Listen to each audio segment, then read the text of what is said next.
Spartacus, a man whose name echoes through history as a rebel, a gladiator and legend. His story is not just a warrior's story.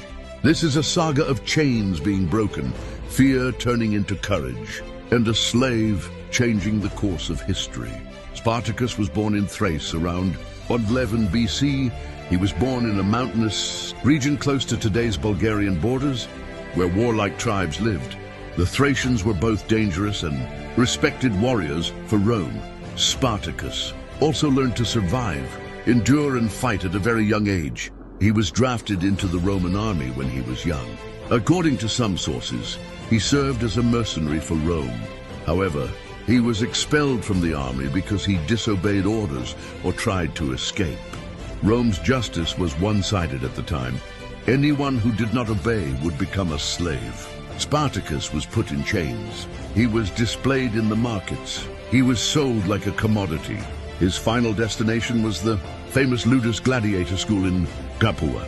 This was a school where death was entertainment. People were made to fight with swords, spears, and animals, and thousands of people watched this like a festival.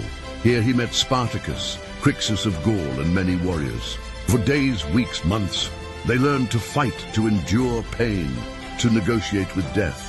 But there was only one common thought between them: to escape.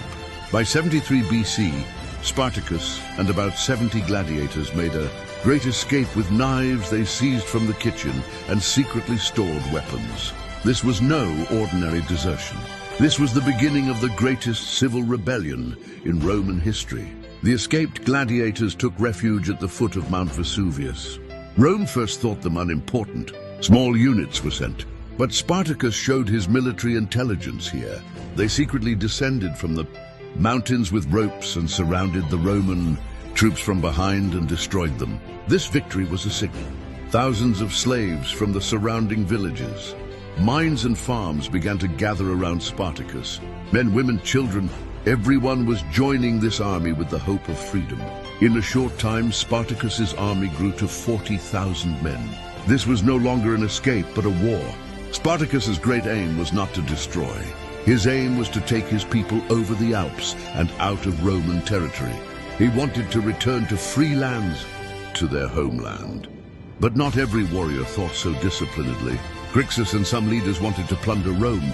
This difference of opinion was the most dangerous point of fracture in the rebellion. The Roman Senate finally understood the seriousness of the situation.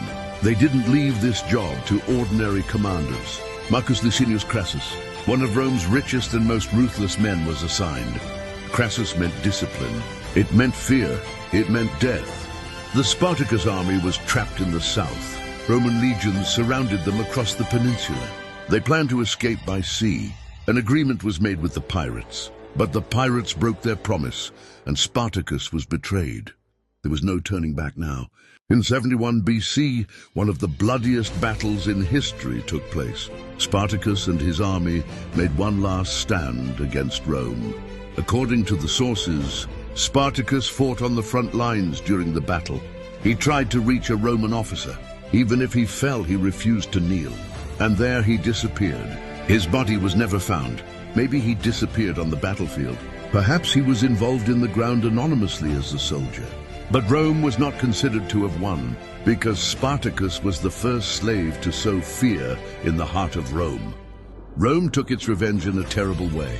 6,000 captured slaves were crucified along the Appian Way. Everyone who went to Rome had to see this sight. This was a message that Rome gave to the world: never again. But history has said something else. Centuries later, Spartacus's name became a symbol of freedom. Movies were made, books were written, it inspired revolutions. He was not a king, he was not an emperor, he was a slave, but he became a legend.